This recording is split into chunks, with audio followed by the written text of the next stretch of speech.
कहिए, कैसे हैं आप? बहुत खुशी की बात है कि आज फिर हम एक साथ हैं।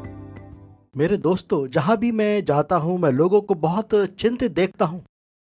वो भविष्य के लिए चिंतित हैं, अपने बच्चों के लिए चिंतित हैं। कल क्या होगा? अगर मुझे कुछ हो गया तो मेरे बच्चों को आखिर कौन देखेगा? कई लोग रिटायर होकर पेंशन पर निर्भर होने वाले हैं। अब क्या होगा? क्या मेरे पास पर्याप्त धन होगा? कुछ लोगों को शायद कल डॉक्टर के पास जाना है। आपके खून की जांच हुई है और मालूम होता है शायद आपको कैंसर हुआ हो और आप चिंतित हैं। अगर ऐसा है तो आज का संदेश आपके लिए है। मैं चाहता हूं हम अपनी बाइबल खोलें क्योंकि ये हमारी नियम पुस्तिका है।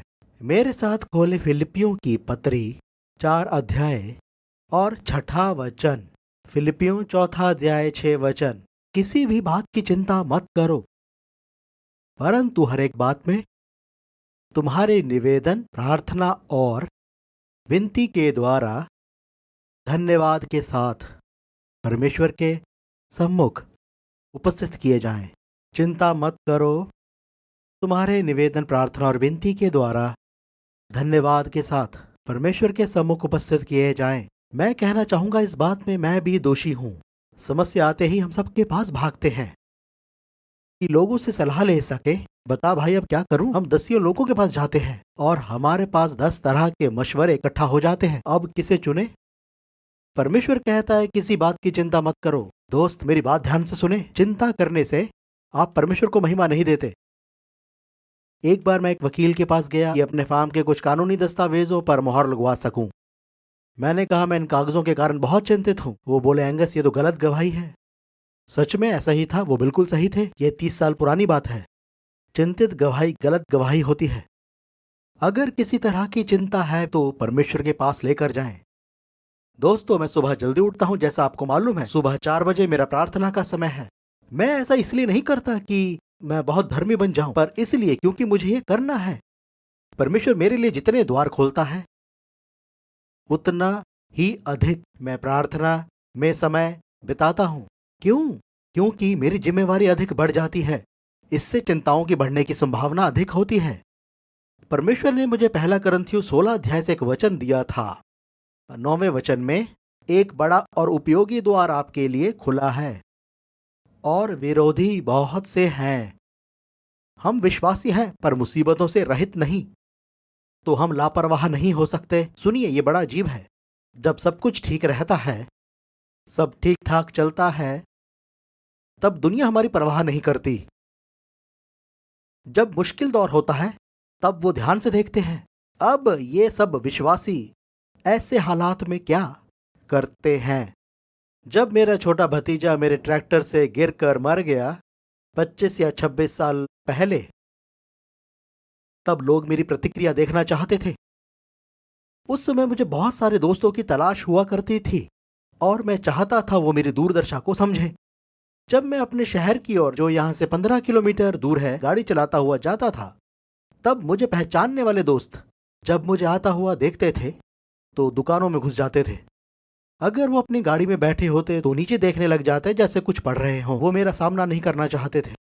इसलिए नहीं कि वो मुझसे प्रेम नहीं करते थे, पर मैं समझ नहीं पाता था कि उनसे क्या कहूं। किसी भी बात की चिंता मत करो, परंतु हर एक बात में तुम्हारे निवेदन, प्रार्थना और विनती के द्वारा धन्यवाद के साथ परमेश्वर को दिए जाएं। दोस्तों, जब भी आप संकट के दौर में से गुजर रहे हों, वही समय परमेश्वर को जानने का है। ये ना कहीं, एंगस मैं संकट के समय परमेश्वर के पास जाऊंगा। नहीं, देर हो जाएगी। वो हमेशा साथ है, उसने आपको कभी नहीं त्यागा, पर आप उसे जानते नहीं। आप कैसे अपना दिल उसके सामने खोल सकते हैं? कैसे उससे तसल्ली पा सकते हैं जिसे आप ठीक से जानते ही नहीं? कभी नहीं। आपको पहले उस व्यक्ति को जानना होगा, उसके साथ समय बिताना होगा, उस व्यक्ति को भी आपको समय देना होगा ताकि एक आपसी रिश्ता बन सके, जैसे आप और आपकी पत्नी, आप और आपके पति, आपके बच्चे। जब मेरा कठिन समय था, हम सब उस कठिन दौर में से गुजरते हैं। जैसे जब मैं उस खास हादसे में से होकर गुजरा, मैं सोचता था काश ऐसा बुरा समय शैतान पर भी ना आए। अगर ये यीशु मसीह के लिए नहीं होता तो न जाने मैं क्या कर देता। कई पुरुष और स्त्री यहाँ शालों में मेरे पास मुझे मिलने को आते हैं जो मेरी जैसी अवस्था में से गुजरते हैं। जैसे एक जवान और उनकी पत्नी और उनका बच्चा गाड़ी से गिर गए, उनका बच्चा मर गया। अब आप क्या कह सकते हैं? कहने को कोई शब्द ही नहीं बचते।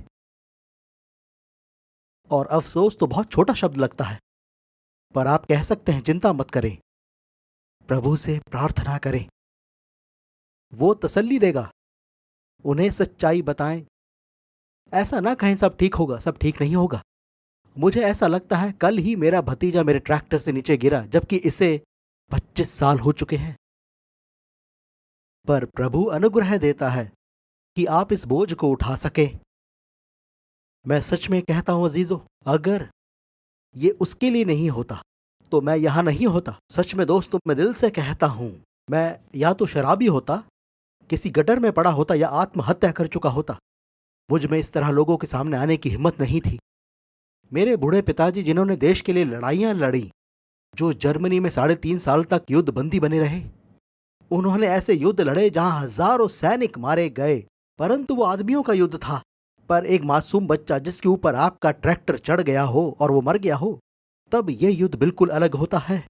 ऐसे में केवल परमेश्वर के अनुग्रह ही के कारण आप ऊपर उठ सकते हैं।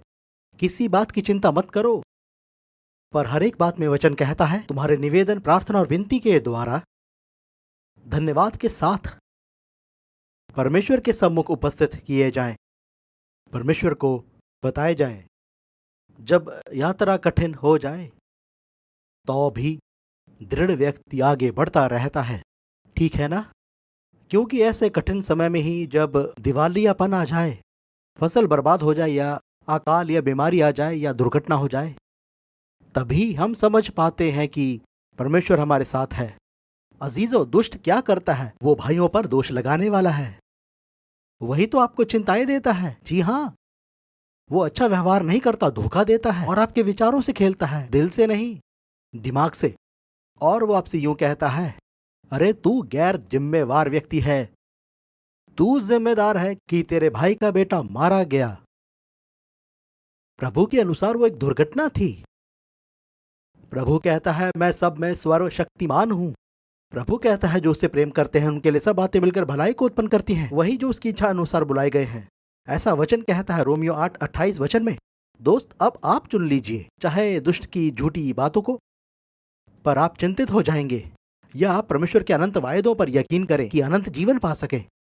मुझे अपनी पत्नी से अलग होना पड़ता है क्योंकि मैं बाहर जाता हूं, उन्हें यात्राएं पसंद नहीं, और ऐसा यात्राओं भरा जीवन आसान नहीं। वो लोग जो अभी देख रहे हैं और यात्राएं करते हैं वो समझ सकते हैं। बस भाग दौड़, हवाई अड्डों पर लंबा इंतजार, कस्टम और इमिग्रेशन में से होकर गुजरना, बेतरतीब सो जाना, अलग तरह का भोजन, अनजान लोगों से मिलना, पर यह मेरा जीवन है। परमेश्वर के लिए मेरी पत्नी एक गृहिणी है, उन्हें अपने बच्चे नाती पोतों के साथ रहना पसंद है। वो दुआएं करती हैं, प्रार्थना योद्धा है, पर मुझे अपना काम करना पड़ता है। और कई बार शैतान मेरे विचारों से खेलता है। जरा सोच, तेरी पत्नी घर में अकेली है, क्या वो महफूज है?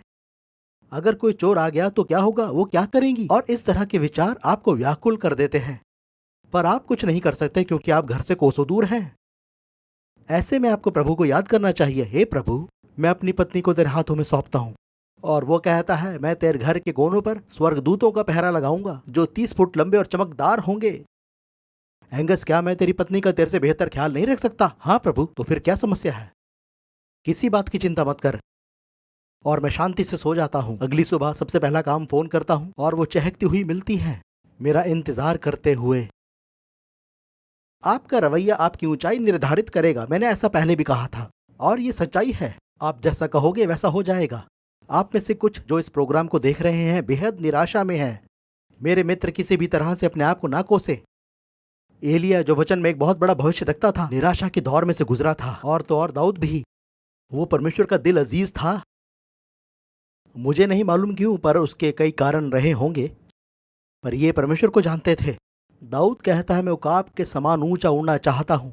क्या आप कभी ऐसा नहीं चाहते कि ऐसा हो? तो जब ऐसी चिंताओं का दौर आए तो अपने कमरे में जाएं, कमरे में जाकर दरवाजे को बंद करें और प्रार्थना करें और परमेश्वर के वचन का अध्ययन करें। आप पाएंगे कि आप चिंता मुक्त होते जा रहे हैं और आप हल्का महसूस करेंगे। मैं ये कहानी पहले भी बता चुका हूं, आज एक बार फिर बताऊंगा। ये एक बेहद जबरदस्त कहानी है और सच्ची है। कई कई साल पहले जिम्बाब्वे में एक गृहिणी रहती थी। उसका पति खेती करता था। उनके बहुत से गाय बैल थे। ये उस समय की बात है जब बुश युद्ध हो रहा था। तो उसे अपने दिन के काम पूरे करने पड़ते थे, चाहे वहां पर युद्ध क्यों ना हो रहा हो। तो वो सुबह जल्दी अपने मवेशियों को लेकर निकल पड़ा। उसके 2 या 3 छोटे बच्चे थे जो उसके चारों ओर खेल रहे थे और वो पीछे आंगन में कपड़े सुखा रही थी। वो परमेश्वर को मानती थी। अचानक एक भारीपन उस पर आ उतरा। चिंता बढ़ गई। वो समझ गई कुछ गलत है। उसने जल्दी कोई प्रतिक्रिया नहीं की। उसके घर के चारों ओर कटीली बाड़ बंधी हुई थी, परंतु उससे परे घनी झाड़ियां थी जहां से वो कुछ भी नहीं देख सकती थी। वो किसी बात से चिंताग्रस्त हो गई थी।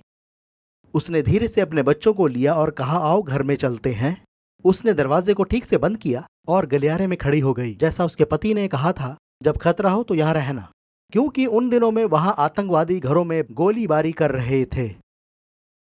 तो वो गलियारा सुरक्षित स्थान था, क्योंकि दोनों तरफ दीवारें थी सुरक्षा के लिए। तो ये स्त्री घुटने टेक कर प्रार्थना करने लगी। उसने अपने बच्चों से कुछ नहीं कहा, बस वो वहां घुटने टेक कर 1 घंटे तक प्रार्थना करती रही। 1 घंटे के बाद उसकी चिंताएं ऊपर उठ गई। उसने घर का दरवाजा खोला और बाहर निकल गई और फिर कपड़े सुखाने लगी। तकरीबन आधे घंटे के बाद पुलिसकर्मी उसके घर में आए अपनी गाड़ियों में। वहां धूल का बड़ा गुब्बार था। वो चिल्लाते और भागते हुए उसके घर में आए। उनके हाथों में हथियार थे। वो चिल्लाते हुए पूछ रहे थे, क्या आप ठीक हैं? हाँ, मैं ठीक हूं। तब उन्होंने अंदर की कहानी बताई कि वो क्यों आए हैं। उन्होंने उस स्त्री से कहा कि तकरीबन 2 घंटे पहले कुछ आतंकवादी उसके घर को उड़ाना चाहते थे। वो उन झाड़ियों के परे से गोला बारूद बरसाते और इस घर को बर्बाद कर देते। जैसे ही वो हमला करने वाले थे तो गोलियां बरसाने से पहले उन्होंने देखा कि 4 स्वर्गदूत यहां खड़े हैं। मेरे दोस्त, ये कहानी उस स्त्री ने नहीं बताई, बल्कि आतंकवादियों ने बताई। एक एक स्वर्गदूत घर के चारों कोनों पर। इन आतंकवादियों ने उन्हें स्पष्ट रूप से देखा, बहुत लंबे और चमकदार। वो एक बड़ी ढाल और तलवार के साथ घर के चारों ओर खड़े थे। वो इतना डर गए थे कि वो वहां से भाग खड़े हुए और भागे तो सीधा पुलिस के सामने आ गए। उन्होंने वही बयान दिया कि उन्होंने वहां क्या देखा था। ये महिला सुरक्षित थी स्वर्गदूतों के द्वारा। और आप में से कुछ जो इसे देख रहे हैं सोचते होंगे, मैं इसमें क्यों विश्वास करूं? महोदय, ये बहुत दुख की बात है। हो सकता है आप चिंताग्रस्त रहना चाहते हो, अपनी योजनाओं को साकार करना चाहते हो। सुनिए कि जो यहोवा की बाट जोते हैं वे नया बल प्राप्त करते हैं। वे उकाबों के समान उड़ेंगे, वे दौड़ेंगे और श्रमित ना होंगे, चलेंगे और थकित ना होंगे। यशायाह 40 अध्याय 31 वचन। मैं कई बार अपनी गवाही देते हुए बता चुका हूं कि कैसे यीशु ने उस समय ईश्वरीय ढंग से मेरी गंभीर समस्याओं के बीच हस्तक्षेप किया। ठीक इसी फार्म में जहां अभी हम शूटिंग कर रहे हैं, मैंने अकाल को देखा। सन 1980, 81 और 82 में मेरे कई बुजुर्ग साथी किसान इस बात से सहमत होंगे जो इस कार्यक्रम को देख रहे हैं। कई बेचारे किसान तो कंगाल हो गए। कर्जदार होने के कारण उनके खेत उनसे छीन लिए गए। बारिश नहीं हुई। पर मेरे दोस्तों, चिंता मत करो। धर्मी जन की प्रार्थना के प्रभाव से बहुत कुछ हो सकता है। याकूब की पत्री 5:16 वचन। और मैंने धर्मियों जैसा कुछ भी नहीं किया था। मैं गुनहगार हूं, नरक में जाने के लायक हूं। पर यीशु ने मेरे पापों को क्षमा किया जब मैंने क्षमा मांगी, और वो मेरे जीवन का उद्धारकर्ता बन गया। और अब वो मेरी ओर है, बल्कि मैं कहूंगा मैं उसकी ओर हूं। वो मेरे साथ है। उन अकाल के दिनों में मैं कई बार सुबह जल्दी उठता था और बड़ी धीमी गति से अपनी कार में बैठकर अपने खेत में घूमता था, अपनी फसल को देखते हुए। उस समय हम मक्का उगाया करते थे। जो बहुत महंगी फसल थी, पर इस महंगी फसल से बहुत पैसा मिलता था। और मैं सुबह तकरीबन 6 बजे उठता था और ये मक्का के पौधे फौजियों के समान तने रहते थे। उनकी सुंदर पत्तियां बारिश का इंतजार करती थीं। मैं लौट जाता था, नाश्ता करके 9 बजे फिर आता था। अब ये पत्तियां प्याज की पत्तियां लगती थीं। सूरज तेज होने लगता था और जमीन गर्म, और अब ये पौधे झुलसने लगते थे। दोस्तों, हर रोज ऐसा ही होता था। फिर कुछ अरसे बाद सुबह के समय वो पत्तियां दिखाई नहीं देती थी और हम निराश हो जाते थे। परंतु चिंतित होने के बजाय हम अपने टाउन हॉल में प्रार्थना की सभा आयोजित करते थे।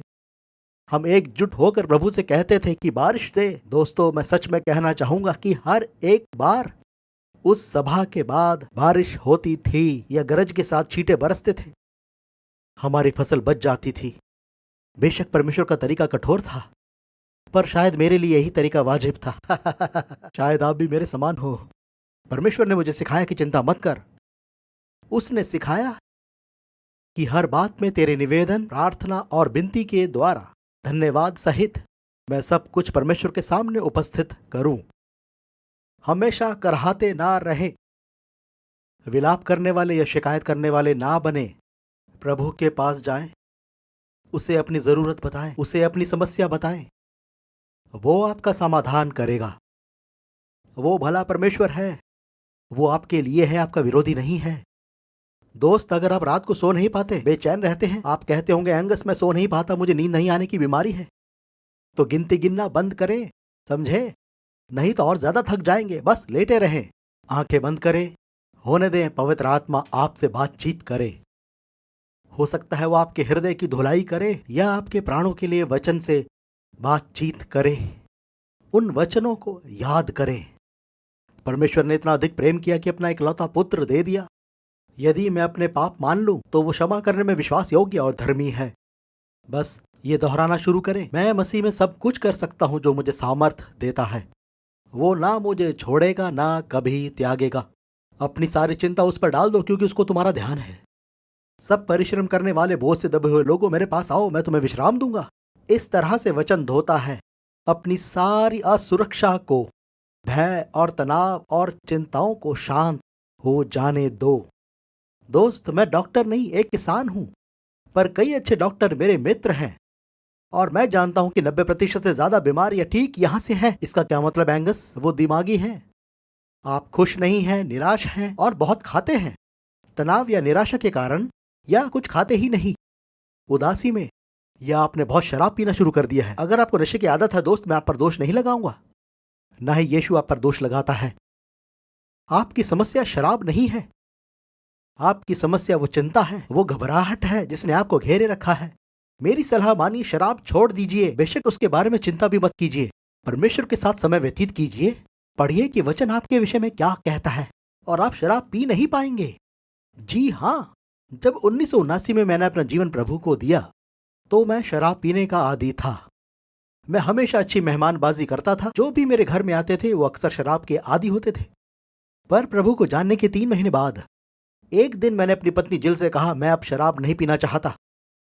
मुझ में यीशु है, मुझ में शांति है और तृप्ति है। और मैंने अपने घर में से शराब किसी को नहीं दी, पर मैंने वो सारी शराब फेंक दी। उस दिन के बाद से मैंने शराब को छुआ तक नहीं। अगर मैं चिंतित या भयभीत होता हूं या परिवार से दूर होता हूं तो वचन पढ़ने में या प्रार्थना करने में समय व्यतीत करता हूं।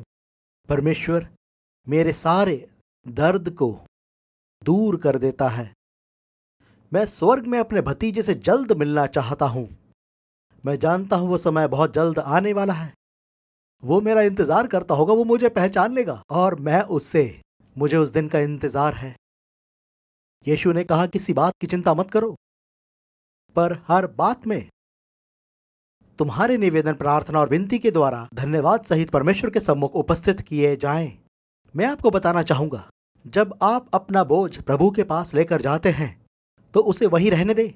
हम अक्सर ऐसा करते हैं कि अपना बोझ क्रूस तक ले आते हैं और परमेश्वर को कहते हैं कि उसे ले ले, परंतु उस बोझ को फिर उठा लेते हैं, वापस ले जाते हैं। क्यों? हम उसे वहीं रहने दें। हमारे कार्यक्रम का ये बहुत महत्वपूर्ण वचन है, लूका के 9 अध्याय के 62 वचन से। जो कोई अपना हाथ हल पर रख कर पीछे देखता है वो स्वर्ग के राज्य के योग्य नहीं। जब आप यीशु को अपनी समस्या दे देते हैं तो आगे बढ़ जाएं, पीछे ना देखें।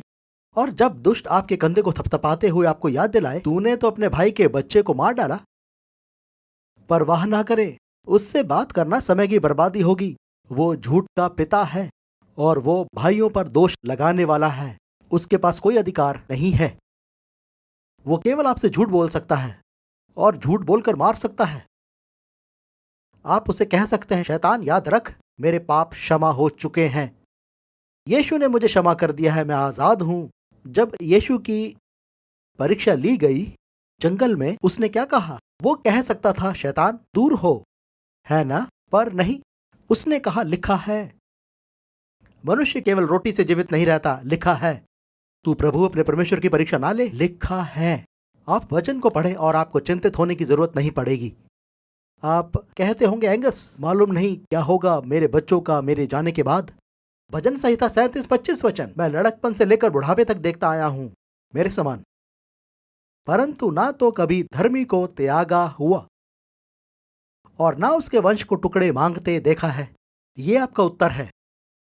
याद रखें, आप जानते हैं मैं 65 साल का जवान हूं, मैंने कभी धर्मी को त्यागा हुआ नहीं देखा और ना ही उसके वंश को टुकड़े मांगते देखा है। मेरा आपको यही उत्तर है। तो आप चिंतित क्यों हैं? याद रखें, परमेश्वर का दिल दुखी होता है जब वो आपको इतना भयभीत देखता है, इतना चिंतित। मुझ पर विश्वास क्यों नहीं करता? और अधिक मैं क्या करूं? मैंने क्रूस पर तेरे लिए प्राण दिए ताकि तेरे पाप क्षमा हो सके। मैं 3 दिन तक कब्र में रहा, मैं तीसरे दिन मुर्दों में से जी उठा और स्वर्ग में जा बैठा, जहां एक दिन तू भी बैठेगा। तो तू चिंतित क्यों है? मैं प्रार्थना करूंगा कि परमेश्वर आपका भय दूर करे, क्योंकि यह परमेश्वर को महिमा नहीं देता और ना ही आपका कुछ भला करता है, बस बीमार करता है, व्याकुल करता है, और सच में इसमें कुछ भी अच्छाई नहीं। आइए दुआ करें। स्वर्गीय पिता, मैं क्या कहूं, पर क्षमा कर प्रभु, हम तुझ पर संदेह करते रहते हैं। तूने कहा कि अब्राहम ने अविश्वासी होकर परमेश्वर की प्रतिज्ञा पर संदेह नहीं किया, पर विश्वास में दृढ़ होकर तेरी महिमा की। रोमियो 4:20 वचन। प्रभु, हम भी यही चाहते हैं, हम दृढ़ होना चाहते हैं। मेरे अजीज मित्र जो इस कार्यक्रम को देख रहे हैं, दृढ़ होना चाहते हैं। वो नहीं जानते वो ऐसा कब तक कर सकते हैं, पर उन्हें विश्वास है तूने उन्हें दृढ़ किया है। तूने कहा कि मैं तुझे तेरी सहन शक्ति से बढ़कर परीक्षा में नहीं पढ़ने दूंगा। प्रभु, मैं दृढ़ता के लिए प्रार्थना करता हूं अपने मित्रों के लिए जो इस प्रोग्राम को देख रहे हैं। वो समाधान के लिए कहीं और नहीं देखेंगे, पर तेरी ओर देखेंगे परमेश्वर के वचन के द्वारा, तेरे समाधान के लिए। धन्यवाद प्रभु कि तू उनका समाधान करेगा, तू उन्हें स्वतंत्र करेगा और उन्हें जीने के लिए नए उद्देश्य देगा। ये मैं यीशु के नाम में मांगता हूं, आमीन। तो मेरे प्यारे दोस्तों, किसी बात की चिंता मत करें, परमेश्वर को महिमा देना शुरू करें और एक बहुतायत का जीवन जिएं। धन्यवाद। Thank you for watching today's episode of Family Time with Angus Buchan. For more information about other material or events, please visit angusbuchan.com. Did you know you can connect with Angus on Facebook and receive regular encouragements and updates? Or you can follow Angus on Twitter at twitter.com/AngusBuchan.